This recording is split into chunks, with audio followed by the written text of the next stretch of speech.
आज ऑगस्ट क्रांती दिनानिमित्त पदयात्रेचं आयोजन करण्यात आलेलं आहे। आपल्यासोबत बोलण्यासाठी काँग्रेसचे प्रदेशाध्यक्ष हर्षवर्धन सपकाळ सर आहेत। सर, या निमित्त आपण देखील या पदयात्रेमध्ये सहभागी झालेले आहात। काय या दिवसाचं अधिकचं महत्त्व? आज ऑगस्ट क्रांती दिनाच्या निमित्तानं आम्ही टिळक पुतळ्यापासून तर ऑगस्ट क्रांती मैदानापर्यंत जात आहोत आणि यातला संदर्भ खूप मोठा आहे। हा संदर्भ जो आहे तो आजच्याच दिवशी महात्मा गांधींनी दोन संदेश भारतीयांना दिले होते। करो या मरो, तर भारत छोडो। भारत छोडो हा त्यांनी इंग्रजांना दिला होता।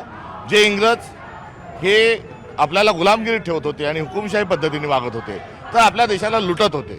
आज नेमक्या तशाच प्रवृत्त्या या भारतीय जनता पक्षाच्या माध्यमातून आपल्याला दिसून येतात आणि या प्रवृत्तींना आम्ही भारत छोडो हा आजच्या निमित्तानं आमचा आग्रह, हा सत्याग्रह आहे आणि त्या माध्यमातून आमचं हा कूच आहे। तर दुसरीकडे अभी नहीं तो कभी नहीं अशा प्रकारची एक परिस्थिती, अर्थातच करो या मरोची परिस्थिती निर्माण झालेली आहे। त्यामुळे लोकशाही गिळू पाहणाऱ्या सर्व प्रवृत्तींना अर्थात भारतीय जनता पक्षाच्या विरोधात आपण सर्वांनी एकत्र येऊन लढा दिला पाहिजे आणि करो या मरो अशा प्रकारची एक परिस्थिती आज देशामध्ये हुकुमशाही, तानाशाही आणि लूट या माध्यमातून निर्माण झालेली आहे। सर, शहीद तुकाराम ओंबळे यांना तुम्ही श्रद्धांजली वाहिलेली आहे, अभिवादन केलेली आहे। निश्चित एक महाराष्ट्राच्या ज्या आणि भारताच्या ज्या शहीदीच्या ज्या परंपरा आहे त्यामध्ये त्यांचं एक अनन्यसाधारण महत्त्व आहे। हेमंत करकरे यांचाही मृत्यू त्याच दंगलीमध्ये झाला होता आणि त्या हल्ल्यात हेमंत करकरेंच्या संदर्भात कसं वागलं गेलं हे आपल्याला माहिती आहे। त्यामुळे हेमंत करकरेंचा आणि त्या 26/11 शहीद झालेल्यांना एकीकडे पुष्पहार अर्पण करायचा तर दुसरीकडे त्यांच्या नावावर कांगावा करायचा, या प्रवृत्तीचाही देखील धिक्कार आम्ही त्यांना श्रद्धांजली अर्पण असताना केला आहे। सर, आज आपल्याला पाहायला मिळत आहे कबूतरखान्याच्या विषयासंदर्भात आता कोर्टाने जे नियम घालून दिलेले होते तर त्याची पायमल्ली कुठेतरी होते। एक व्यक्ती त्याच्या गाडीवरती, एक टपावरती त्यांना खाद्य खायला घालते।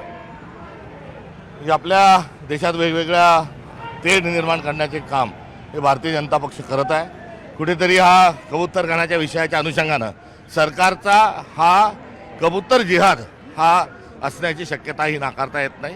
जीवित राहण्याचा सगळ्यांचा अधिकार आहे। जे कबुतरांची बाजू मांडतात आहे त्यांचंही स्वागत आहे, मात्र कबुतरांच्या विष्ठेमुळे ज्या लोकांचे बळी जातात आहे त्यांनाही जिवंत राहण्याचा अधिकार आहे। या संदर्भात लोढाजी जे आहेत, मंत्री पण आहेत, खूप मोठे मोठे टावर्स त्यांचे आहेत मुंबईत, त्यांनी त्यातले काही टावर हे कबुतरांना जर दिले तर त्या ठिकाणी कबुतरांना जिवंत राहण्याचा जो अधिकार आहे तो अबाधित ठेवता येईल। किंवा मुख्यमंत्र्यांनी अडाणी अंबानींनाही त्यांचे जे मित्र आहे त्यासाठी त्यांच्या जर जागा घेऊन कबुतरांना दिल्या तर ते अधिक चांगलं होईल। नक्कीच आपल्याला पाहायला मिळते हर्षवर्धन सपकाळ यांनी जे म्हटलेलं आहे की भाजप हे सर्व घडून आणत आहे, कबुतरांबद्दलचा जो विषय आहे ते भाजपमुळे हे सर्व घडत आहे। तसं त्यांनी हा देखील मुद्दा मांडलेला आहे। कबुतरांना देखील जगण्याचा हक्क आहे, तसंच कबुतरांमुळे ज्यांचा जीव जातोय त्यांना देखील जगण्याचा हक्क आहे। मग यावर लवकरच निर्णय घेण्यात यावा असं देखील त्यांनी म्हटलेलं आहे।